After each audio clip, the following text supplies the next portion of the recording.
এইটার করেছি তাহলে এটা অর্থ মন্ত্রণালয়, ঠিক আছে। আমার সচিব যারা আছে অর্থ মন্ত্রণালয় তারা আমাদের এই ডিলটা হ্যান্ডেলিং করে। তো অর্থ মন্ত্রণালয়ের কমিশনার, এটা হলো আপনার এনবিআর আন্ডার ছিল আগে, আমাদের এনবিআর আন্ডারে সচিবালয়ের আন্ডারে। তো ওরা আমরা ভাড়া এখানে দিয়ে এলো সচিবটাই, মানে অর্থ মন্ত্রণালয়ের সচিব, তারা মন্ত্রণালয় ভাড়া নিচ্ছে অর্থ মন্ত্রণালয়। তো ভাড়া নেওয়ার সময় তো তাদের এখানে ডিট সব ঠিক আছে, আমাদের আইন কারণ যা করার কথা ছিল সেভাবে মাইনে তারাই করছে, আমরা করছি।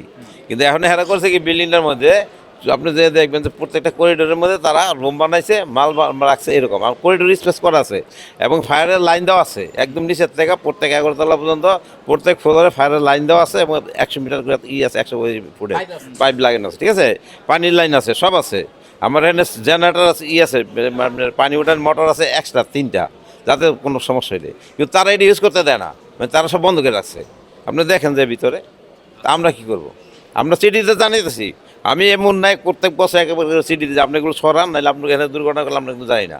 এর আগে একবার আগুন লাগছে একটা রুমের মধ্যে, তো ওটার সাথে সাথে নিবানো হয়েছে, এটা প্রায় বছর 2 আগে। তারপর আমি প্রত্যেক বাতাকে জানাইতেছি, কিন্তু তারা এটা করে না। এখন এই যে আজকে যে এনে রুমটা আগুন লাগছে, এই রুমটা যে লোক ছিল, লোক একজনের, তাদের একটা এখানে আছে সিকিউরিটি আছে 1-2 জন সরকারি, তারা এখানে ওই রুমের মধ্যেই ছিল। থাকার পরে সকালবেলা সে বাইরে গেছে, যেখানে যেটা শুনলাম এখন আজ ছুটির দিন, কারণ আমাদের লোক আছে কিন্তু আমার লোক তো এখানে নাই, ওনাদেরও লোক নাই, আজকে বন্ধের দিন কে থাকবে। এখন আপনারা এখানে ওনারা আগুন লাগাইছে যে রুমের মধ্যে লোক ছিল সেই রুমের মধ্যে, অবস্থাটা বোঝেন আপনি। তাহলে এখন আপনার এই দায়িত্বটা কে নেবে?